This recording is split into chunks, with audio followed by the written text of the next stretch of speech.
was making his way down, surrounded by his senior jarls, his law speaker, the itinerant skald, Ottar Svarti, and his favourite priest, Sigfridir. The king's eyes fell upon the group awaiting him. "Onund, my boy, and Yngvar Uidmundsson. You will sit at my table, of course." He smiled, pointing ahead to the longhouses. "The Gotlanders fail in their duties, King Olof," Yngvar replied without preamble.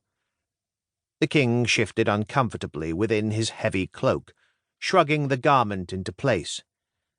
"Their numbers were lacking, but they are an island people, Yngvar.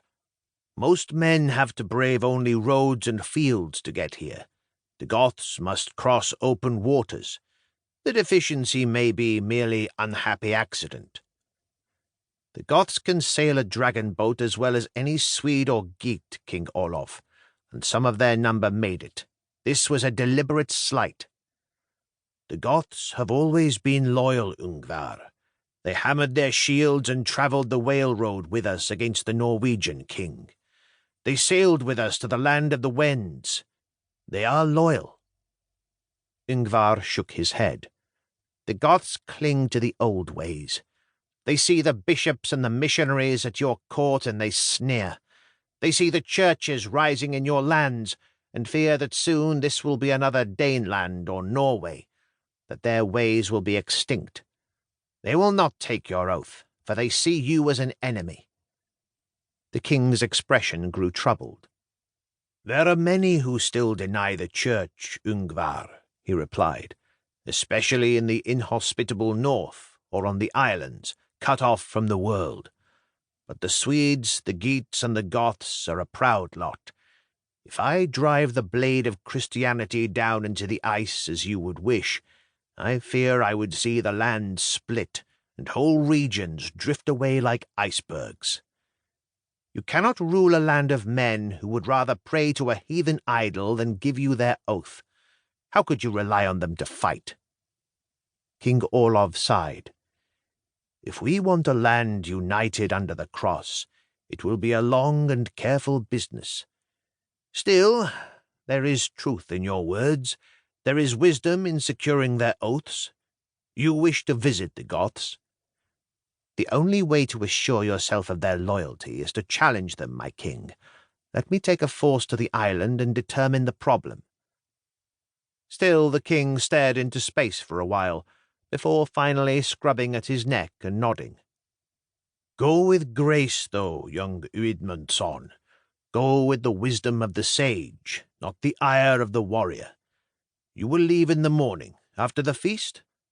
"I see no reason to delay, great king. If we leave now, we can get to Vestra Oros and be aboard my ship with everything stowed by nightfall. It will save us half a day of gathering hungover men from under tables in the morning." The king snorted. He looked into Yngvar's eyes once more, unsettled by the hard certainty he met in them. "Go then, but remember that you represent me, not God." Yngvar bowed his head, turned, but the king held up a hand. "Not Onund, though." "Father?" The prince turned, brow furrowed. "Your place is not with Yngvar Uidmundsson, visiting Gotland. It is here, where the people gather in my honor. The king needs his sons by his sides in the sight of all the jarls." Onund threw his father a rare petulant look, and for a moment the king thought he might object. But then he nodded and waved a farewell to his friend, slipping from his mount and handing the reins to one of the thralls as he fell in step beside his father. Yngvar did not look back. "We have a chance here to bring light to the darkness." Yngvar glanced sidewards at the young priest, Hjolmvigi, a pale and reedy man in a white robe who might have been lost in any crowd but for the fire of zealotry that burned in his eyes. "You heard the king. I am to be careful and not press the cross upon them." "Things go wrong," the priest shrugged. "Sometimes trouble is unavoidable."